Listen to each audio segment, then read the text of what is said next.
बिस्मिल्लाहिर्रहमानिर्रहीम। आज Islamabad high court में मैंने दरख्वास्त दायर की थी, writ petition. IG Islamabad, SSP operation और एसएसपी सीटीडी के ख़िलाफ़ मेरे घर में डाकाज़नी करने 18 फरवरी के सुबह 1:30 बजे के लगभग 2 दर्जन मुसल्लह नकाबपोश सीटीडी आहलकारों के साथ मेरे घर में ज़बरदस्ती घुसने, मेरे घर के दरवाजे तोड़ने, मेरे 5 साल के बच्चे बहराम को नींद से उठाकर अगवा करने की धमकी देने, मेरा लैपटॉप उठाने और मेरे कुक 60 साला शेर गाजी को अगवा करने के हवाले से मैंने FIR की दरख्वास्त दी थी। पुलिस ने अपने अफसरान के ख़िलाफ़ पर्चा दर्ज नहीं किया, जिस पर मैं हाई कोर्ट आया। आज हाई कोर्ट ने वीडियो भी मुलाहिज़ा की उस वारदात की। जो जराइम आईजी इस्लामाबाद ने किए हैं उनकी सज़ा उम्र कैद बनती है।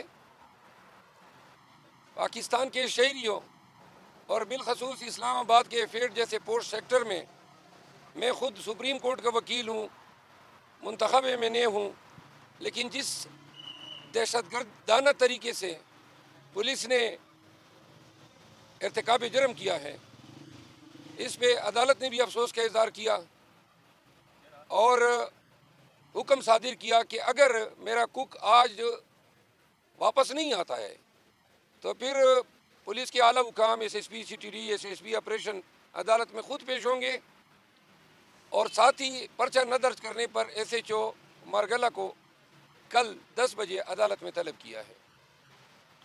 ऐसे वाक़यात की रोकथाम ज़रूरी है। इस्लामाबाद की पुलिस जराइम पेशा बन चुकी है और वर्दी में मलबूस होकर डाकाज़नी की कई वारदातें ये पहले भी कर चुके हैं, यही IG कर चुका है।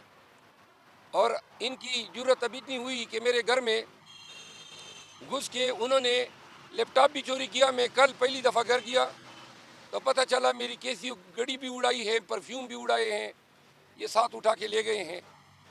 तो आज से ये कार्रवाई कल पे चली गई है। IG साहब, जो आप कर रहे हैं ये जराइम है। आपके मातात SSP ऑपरेशन और SSP CTD को भुगतना होगा।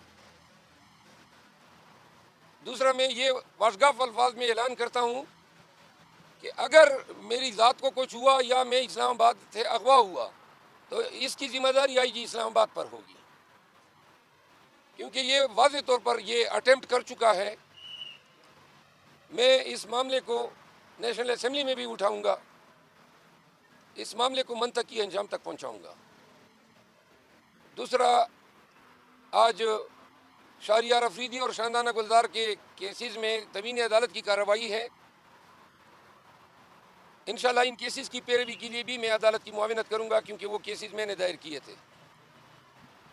राना आमिर शहजाद साहब PTI के 141 NA से कैंडिडेट थे, साहिवाल से 14,000 की ज़्यादा वोटों से वो जीते हैं। वही फार्म 47 में जेलसाजी करके इनको हराने की कोशिश की गई है। आज मुकदमा हमारा फिक्स है। हम तवक्को रखते हैं कि इनके केस में भी इंसाफ होगा।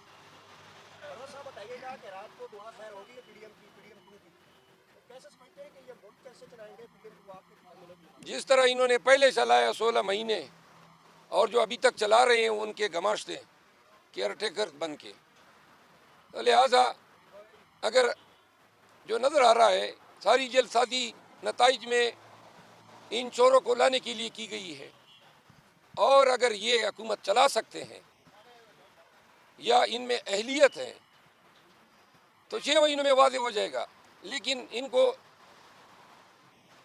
इक़्तिदार देने से कबल पाकिस्तानियों को इंतहाई खौफनाक महंगाई से हमकनार भी किया जाएगा। 28 या 30 तारीख तक महंगाई जो है वो पूरी कौम को गिरफ्त में लेने जा रही है। आप क्या समझते हैं कि PTI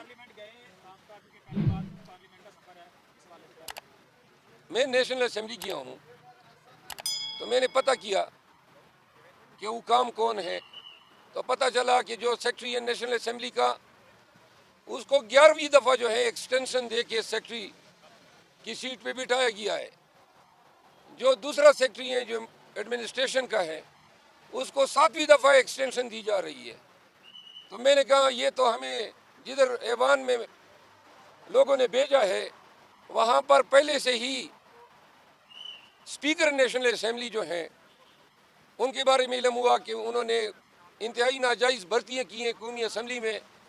तो लिहाजा सबसे पहले एहतसाब तो ये नेशनल असेंबली के सेक्रेटरी एडमन और ये जो इन्होंने नाजायज़ भर्तियाँ की हैं, मैं ऐवान पे सबसे पहला एहतसाब इनका करूँगा और इनके हवाले से बासपुरस करूँगा कि ये पाकिस्तान में टैलेंट का कहत हो गया, अफसरान की कहत हो गई कि ये 11वां दफ़ा किसी आदमी को आप सेक्रेटरी के लिए एक्सटेंशन दे रहे हैं और करोड़ों रुपए तनख्वाहों की मद में ले जा चुका है।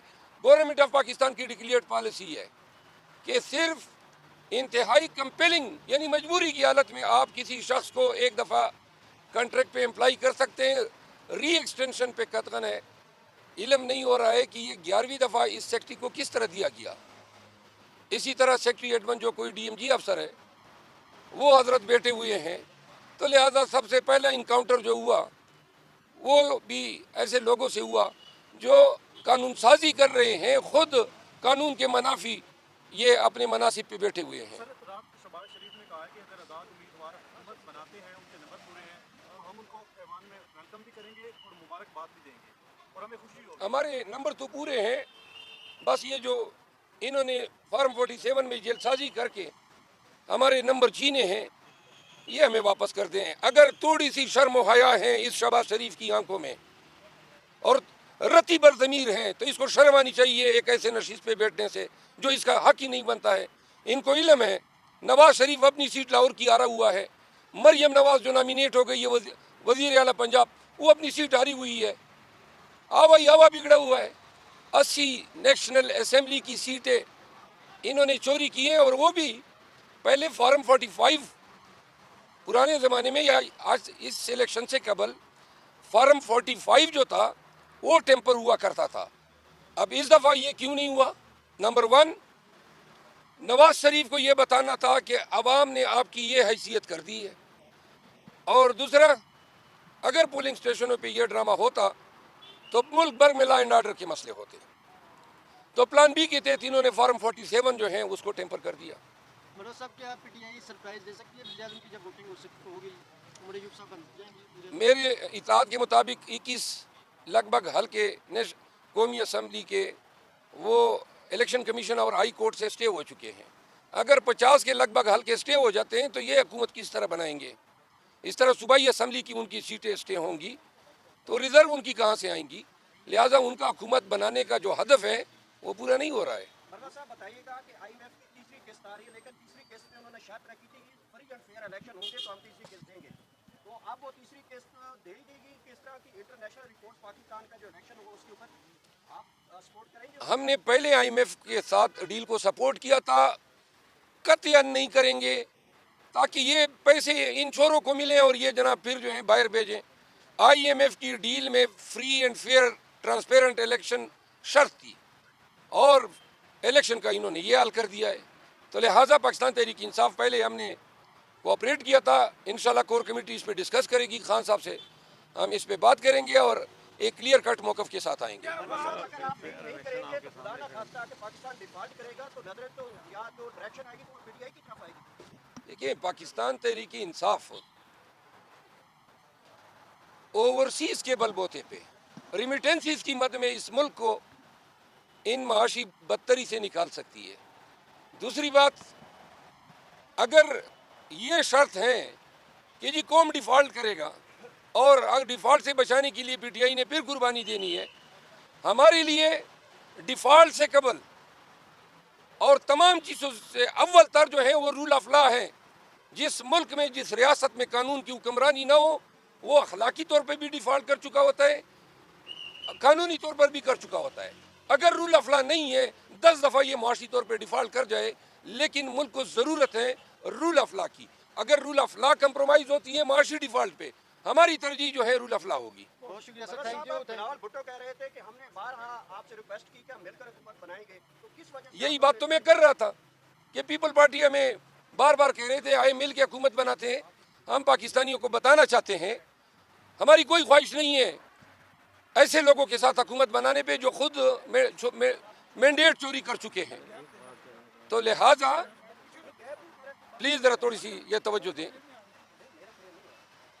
बिलावल भुट्टो साहब पीपल पार्टी MQM और नून के साथ जिन्होंने हमारा मैंडेट चोरी किया है, कतईन जो है हम हुकूमत साजी का हिस्सा नहीं बनेंगे। शुक्रिया। हाँ ये ज़रा आमिर एक बात बड़ी एक मिनट। इम्पोर्टेंट, बड़ी ही इम्पोर्टेंट बात करना ज़रा चाह सुन रहा ले हूं। एक मिनट। मेरा तल्लुक हल्का 141 से NA और 26-28 साल का अरसा बाहर गुजारा हुआ है, कोरिया, जापान। मैं गारंटी करता हूँ कि अगर ये इमरान खान साहब को ले आए, IMF का कर्जा ना उतरे तो मुझे किसी भी चौंक में लटका के फांसी दे दें। और इंशाल्लाह मेरे पास ऐसे ऐसे विजन हैं, आइडिया हैं। अगर कर्जा IMF का ये कौम ना उतारे तो मुझे किसी भी चौंक में फांसी दे दें और अल्लाह के हुक्म से मैं लेने के लिए तैयार हूँगा। ये कोई मसले नहीं है। इंशाल्लाह जब ऐसे नौजवान, ऐसे जज्बात रखने वाले इंसान इमरान खान के साथ हैं, और इंशाल्लाह हम ये मुल्क भी चलाएंगे और हम IMF का कर्जा क्या, हम कर्जे देंगे इंशाल्लाह लोगों को। बहुत बहुत शुक्रिया।